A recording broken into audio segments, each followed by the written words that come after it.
I'm going to ask you a question. I want you to think for a moment and tell me, how long would you estimate the typical college freshman can read material in their book or in their notes and effectively be learning what they're reading? Okay? Okay? 5 minutes, says Chris. 25 minutes? Hour? Now let me ask, anybody think more than an hour? How long?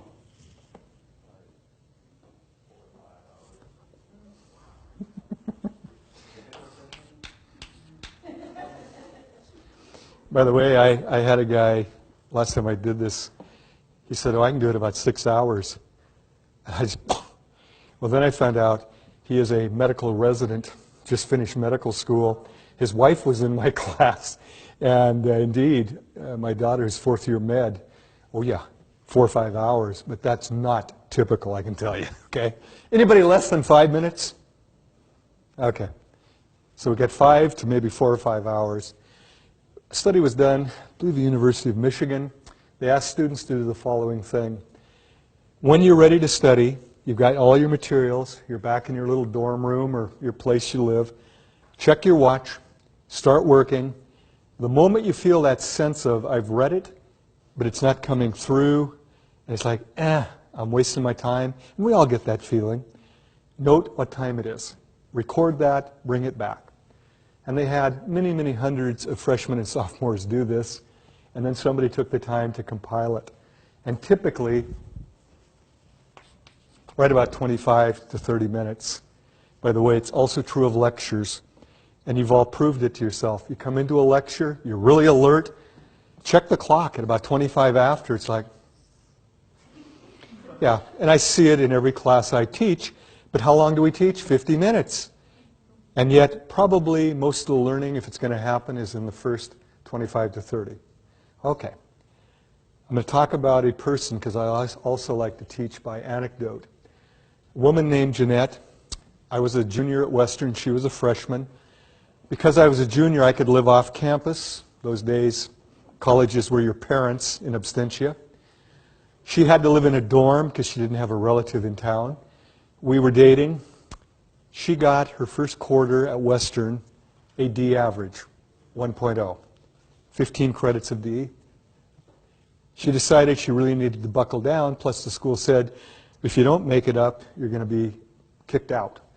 So the second quarter of her freshman year, she set the following goal: to study for 6 hours a night, nonstop, 6 to midnight, Sunday night through Thursday night. Friday, Saturday, she could party. The rest of the week, she was going to study. Now, one would assume, my gosh, going from little studying to 6 hours a night, 5 nights of the week, she should have aced everything. You want to guess her grade point, second quarter? 0.0. She failed every class. And this is why telling people to study more does not necessarily help. In some cases, it might actually worsen their performance. What I want to do is show you graphically what I'm talking about.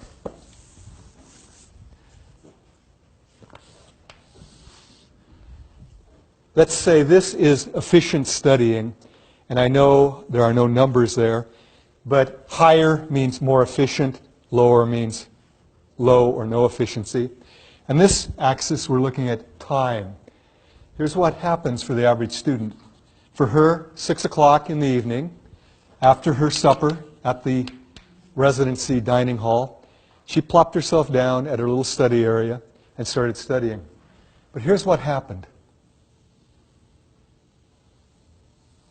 By about 6:30, she was in a major slump.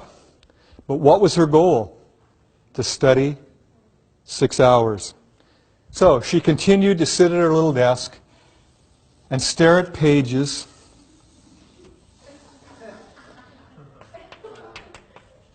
until midnight. She was at her desk 6 hours. How long did she actually study? About 20, 30 minutes. Now, there's a simple conduct in psychology that all of you are aware of. Things that are reinforced, we tend to do more of. Things that are punished or ignored, we tend to do less of. You know, we operate by those principles to a large degree. If you're sitting there for 6 hours, are you feeling good? No.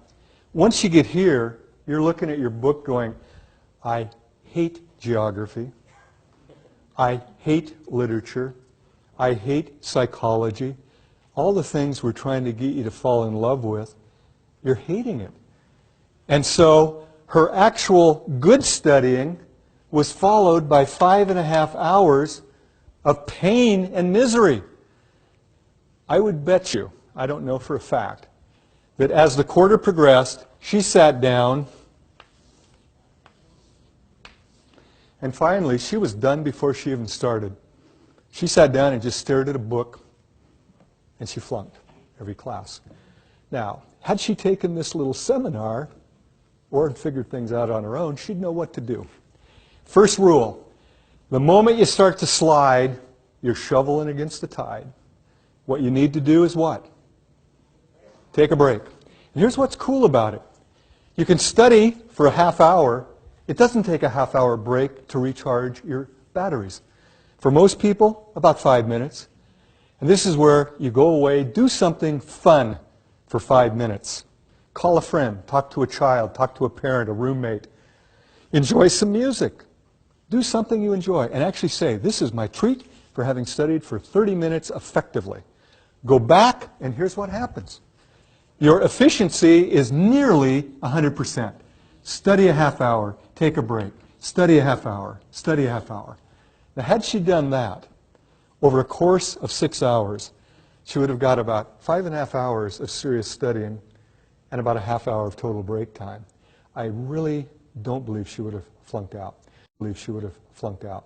Now, I get students complaining, I don't have enough time to study. Look for a break at work. Look for a break at home. Those little 15, 20 minutes can be very efficient if you apply them efficiently. Unfortunately, sometimes it's really tough to get those moments. But you need to build them in somehow. You've got to have at least some time to study. It's not going to happen through osmosis. Now, I'm going to ask you a final question. Let's say you've studied till midnight. What do you want to do after your last study 20, 30 minutes? No, not yet. You want to give yourself a big treat, okay? Whenever your studying time is done, plan something special. Now, for most women, especially with kids, it's a Calgon bath with candles and the bathroom door locked and the statement, if you bother me, I will take your head off. This is where guys go, what? Yeah, moms have no privacy. Kids walk in while you're using the toilet, while you're in the tub. They'll bring their friends with them, won't they? Dads don't put up with that. When dads are in the bathroom, it's lock the door, tough luck, go elsewhere. For you guys, I'll give you mine. This is politically incorrect. I liked beer, okay? My goal was to knock out all my studying, go to the Iron Bull Tavern in Bellingham, knock down a couple beers for my treat. Now my buddies, they'd say, Lobdell, how are you getting straight A's? Well, I'd studied starting at about 3 in the afternoon. By 9 o'clock at night, when pictures went on cheap, I'd done all my studying. I went in and enjoyed my beer. These yahoos started drinking in the afternoon, then went to the tavern, planning to go home and study. You know that's not going to happen, okay? You're not going to study, and even if you do what's called state-dependent memory, you'll typically only remember if you're intoxicated. And I don't recommend getting drunk before a test. It's kind of a stupid thing. If you plan your day right, you can have those little study breaks, but the coolest part is this. Because you're now reinforcing it with those little breaks and something fun, you extend it. And you'll find you can go 30, 40, 50, an hour and a half. And this is training. Those of you who go on to advanced degrees, you're going to have to study incredible lengths of time without taking a break, because you've got to get it done, like my daughter in med school. It's just amazing. I've told her I couldn't do it now. Or actually, I wouldn't do it. You're training yourself, and if you do it right, it becomes progressively easier. Okay, next right, it becomes progressively easier. Okay, next question. How many of you have a true study or library in your place of residence? Okay. Two? Two of you, if I'm seeing correctly. I've always envied that. A quiet place to actually do reading or studying, okay? I'm going to make a prediction. Many of you study in your bedroom. Okay? How many of you study in your bedroom? We'll raise high so everybody can see. That's where I studied a lot, especially when I did go to community college. If you don't study in your bedroom, I bet some of you study at the dining room table / kitchen table or bar. How many study at the dining, kitchen, bar? Okay. Now, if you don't study in those two places and you don't have a study or library, you study in the family room, rec room, living room, the place where your TV and stereo is, your couch, your easy chair. How many of you study there? Okay. Now, some of you might actually drive to a school or library. Any of you do that? Go to a, okay, a few of you do. I still remember living at home, going to Highline Community College. My folks bought me a little desk. I still have it, okay? Little desk, and I'd come home, because I did work then at Albertsons. Typically we got off at 9, get home about 10. And I'd start studying. I still remember reading Billy Budd, okay, Melville. I'm sitting there studying, and my eyes are just, And then the bed started calling to me. Marty, come lie upon me. Now, those of you who've studied the Greek, the idea of the sirens calling sailors to the rocks, oh, it's real. I'd hear the bed call me, and I'd finally go, oh, I'll just lie down for a moment. Next thing, my mom would be yelling, Marty, you're late for your English class. And he's like, oh, God, I didn't read Billy Budd, and I'm screwed. Let me ask you, what's the primary function of a bedroom? What's the secondary function? Good! Most groups go. I go, take Psych 20 or 225 to learn about it. It's functional, okay? Primary function of a dining table. Eating. Primary function of a living area. Okay? Recreation, socializing, right? Now, a lot of students don't realize how much we're controlled by environmental cues. How many of you have been to the Tacoma Mall? Funny, isn't it? Why'd you raise your hand? Have you ever been to Tacoma? You answered. Why didn't you go like this? Why? Because if I'm asking the entire class, you've been trained to do what? And you don't even think about it. How many have been to Tacoma Mall? Hands go up, okay? But if I walked up to you, Chris, you ever been to Seattle? Totally stupid, right? When you're talking face to face, you respond verbally, okay? When you ask a group, hands come up. Now, here's what's bad. Now that I've tricked you, you won't raise your hand. It's like, I'm not going to raise my hand. Okay? But can you see how powerful it is? Without thinking, because we're in a classroom, how many have been to Tacoma Mall? Hands shoot up. Same is true of going in your bedroom and trying to study. You're in the bedroom. Now, a piece of research then at University of Hawaii. Researchers asked the students, what's the biggest problem with studying? They said, we can't get into it. The university in question had primarily dorm rooms. Very few commuter students to the university. Most of you have seen a dorm room. Oh, okay. Most of you have seen a dorm room. They're usually rectangular if it's a duplex. One side bed, another side of bed, everything kind of mirror image. Study area, right? You got a closet or wardrobe. So it's real interesting. In one room, you sleep, you groom, you talk with people, you socialize, you study, you snack. You're all in one room. It's a multi-purpose room. And yet you're supposed to study. If your door is open, what happens? Everybody, hey, love you, what's up? You know, and then they got to come in and talk to you. very quickly, you can't get to studying. Well, the professors heard that the students couldn't get into studying, but they knew what the dorms looked like.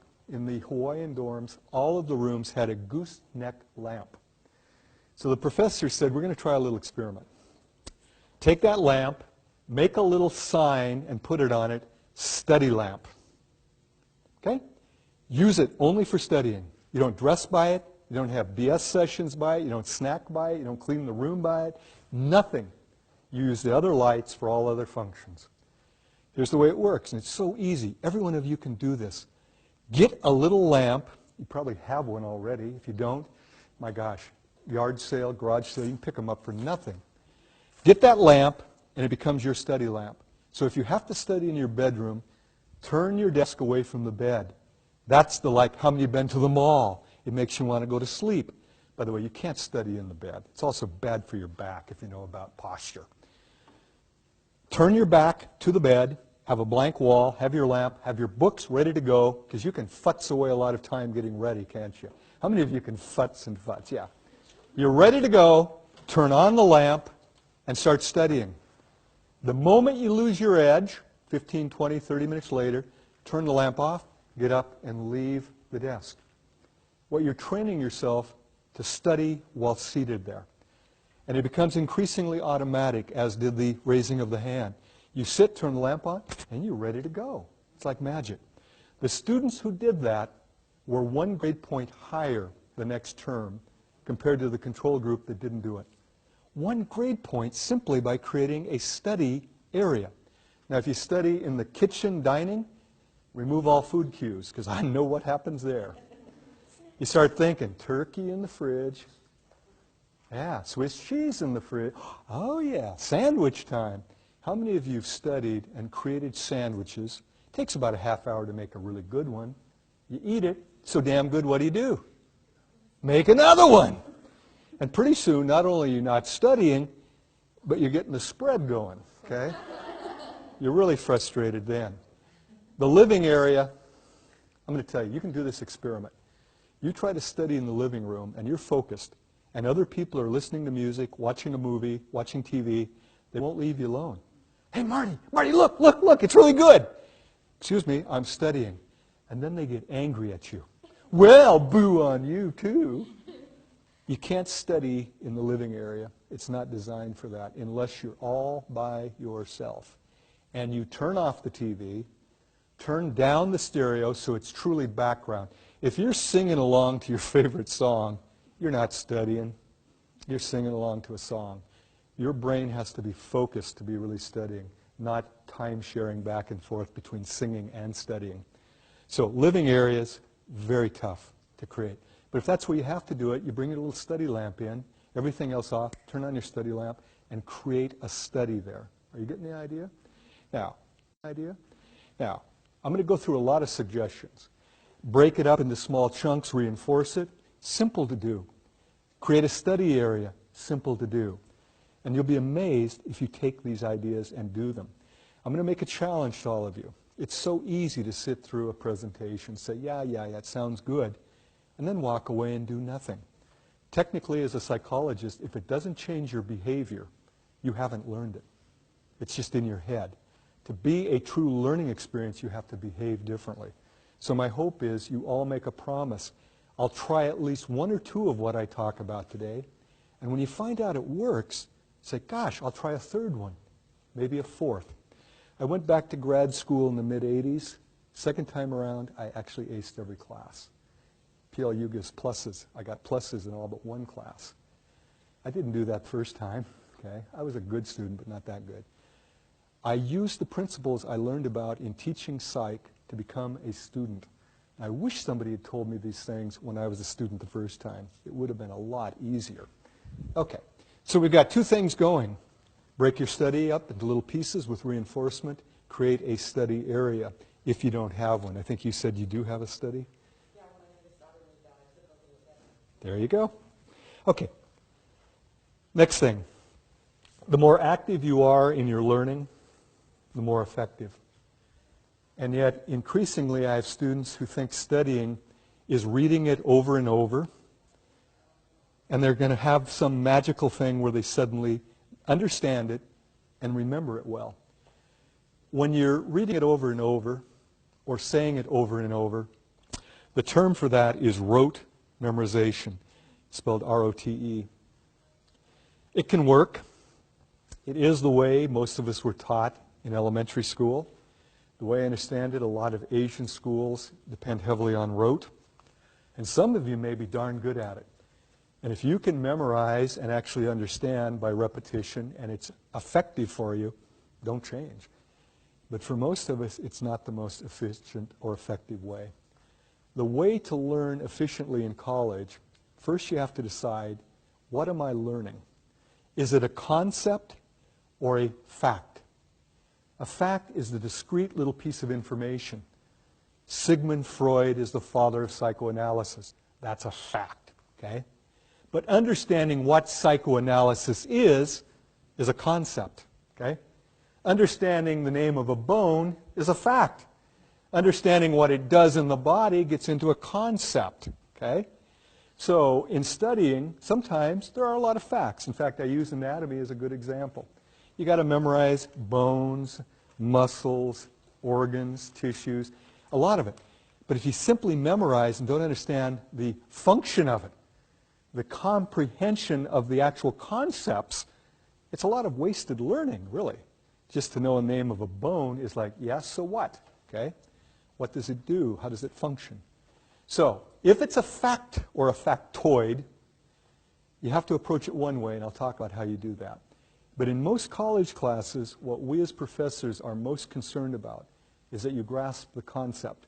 Because concepts, once grasped, will stay with you a lifetime. Facts can easily get confused, but that's why we have Google, why we have reference books. If you know the concept, you can quickly look up the fact if you have to know that for a particular fact. Neat thing is, I get questions, who has more advantage, younger students or older students? Depends on what you're talking about.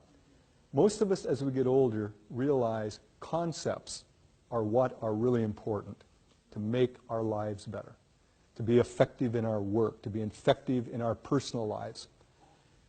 Facts, though, we realize we can look up. We can get those if we need them. Young people actually often learn facts very quickly, but they never think about the concept. And I'll give you a simple example. I'm an old guy. When I was a bit younger, I would sing along with the radio with my adolescent daughter in the car. Oh, Dad, if you don't know the words, don't sing the song. I'd say, okay, Beth, you're right. I'm not singing exactly what he or she's singing, but it's conceptually the same. What? I'd say, what's the song about? I don't know. She couldn't tell me what the song was about, but she could tell me every word in the song.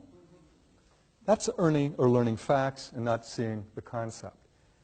I, as an adult, I know the concept. I just make up my own lyrics, okay? Because I don't worry about the factual. Now, some of you are going, yeah, but my teacher does. I got to know the facts as well as the concepts. So we'll first deal with concepts. Here's the question. Can you put the concept in your own words? If you can't, you don't really understand it. Okay? It's not meaningful to you. To make it meaningful is a struggle. It's probably the biggest struggle you have as a student. But it's a struggle you need to do or you're wasting your study time. Now, I'm going to give you an example. Only one of you probably in this room will understand what I just say, or will be saying. Ontogeny recapitulates phylogeny. And I knew she would get that. How many of you know exactly what I'm talking about? Raj, you do? Cool, 2 of you. Ontogeny recapitulates phylogeny. And most of you are going, it's all Greek to me. It's actually probably more Latin, but I'm not certain of that. Okay? When I was a biology student, I learned about the ontogeny recapitulates phylogeny.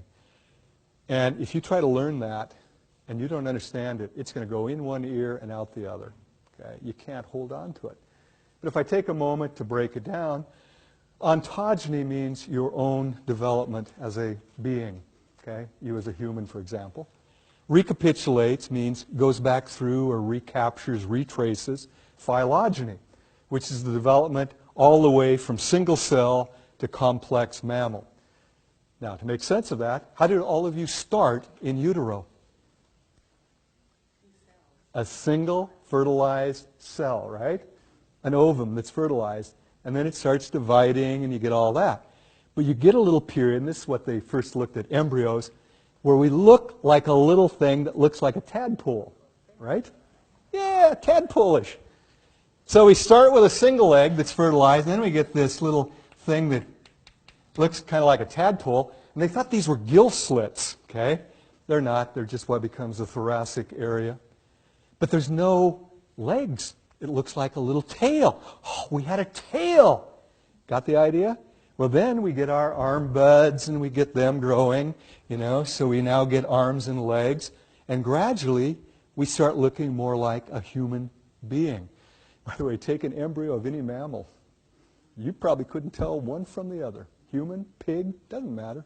They all look very much alike, don't they? Now, you understand ontogeny recapitulates phylogeny. But if an instructor doesn't take the time to tell you that, and you just read it and go, whatever, I'll memorize it, you will forget it about as quickly as you can get through it. I'm not going to prove this. You all get to do a little memory task. Got to find the right... Here we go. I'm going to read to you 13 letters from our alphabet. You all know the alphabet, right? Should be meaningful. As soon as I finish, I want you to say them back to me in the same sequence that I give them to you. So I'll say them and then I'll go like that. Just say them back. Y, T, R, H, don't write them. A, U, S, P, D, P, A, Y, H.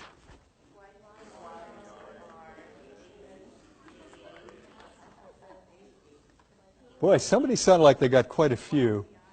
But did any of you get all 13? By the way, the fact that you took notes is a good thing. It's one of the best things to help you remember. And I sit in front of classes where they just go, for 50 minutes I'm giving them wisdom, and they're not taking a damn note.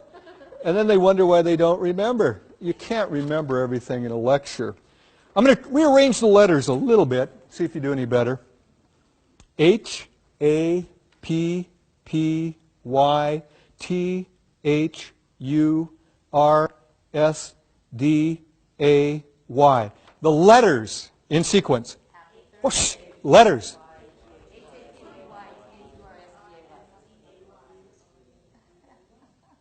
Most of you got all 13.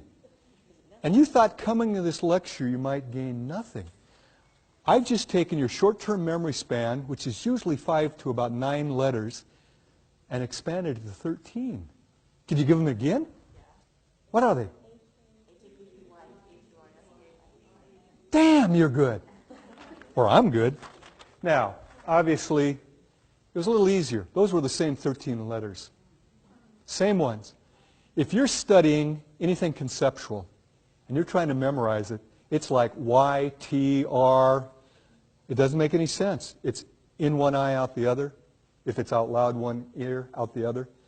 But if you take the time to discover the meaning in it, suddenly it clicks. And I could probably ask you next week what were the 13 letters, and most of you tell me. At the end of the quarter, I could ask you. Most of you could tell me. You might be confused. Was it Happy Wednesday or Thursday? But you'd guess probably Thursday.